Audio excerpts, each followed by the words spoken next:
Donald Trump has surrounded himself with dubious connections to Vladimir Putin's Russia. That includes his campaign manager, Paul Manafort, who led Kremlin candidate Viktor Yanukovych to power in Ukraine and ensured Russian influence in Eastern Europe. Yanukovych, who's currently in exile in Russia, set off Ukraine's Maidan Revolution when his crackdown killed 100 protesters in Kiev. His advisor is now Trump's advisor. Trump's foreign policy advisor on Russia has shares in Moscow's state-controlled gas company. A foreign policy speechwriter for Trump has money in that same state gas company and is on the board of Russia's largest private bank. Trump himself has claimed vast business dealings in Russia, and his son said publicly, "Russians make up a pretty disproportionate cross-section of a lot of our assets. We see a lot of money pouring in from Russia."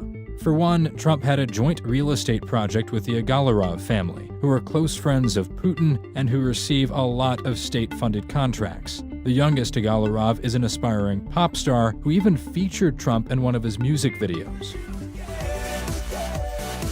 Evan, wake up! Come on! What's wrong with you?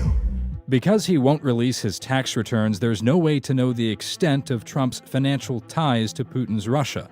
In fact, that's a leading theory as to why he won't release them. Because he is deeply involved in dealing with Russian oligarchs and others. All the state-owned Russian companies with Trump's staff and friends on their payroll are only operated through blessing from Putin's inner circle. And in the last few years, Putin has quietly funneled millions of dollars to politicians who might destabilize the West and be friendlier toward Russia. That includes an $11.7 million loan from a Kremlin-controlled bank to the party of France's far-right Marine Le Pen.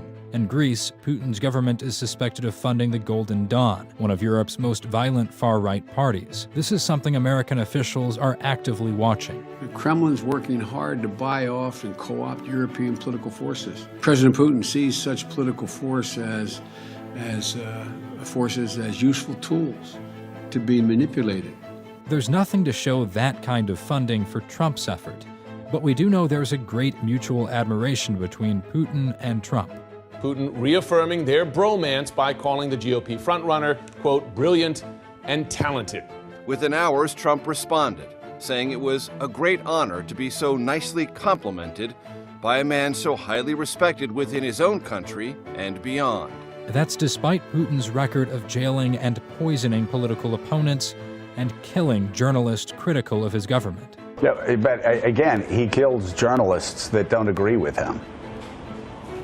Well, I think our country does plenty of killing also, Joe, so.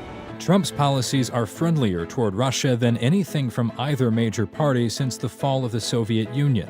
He says he'd reorient NATO away from defending against Russia.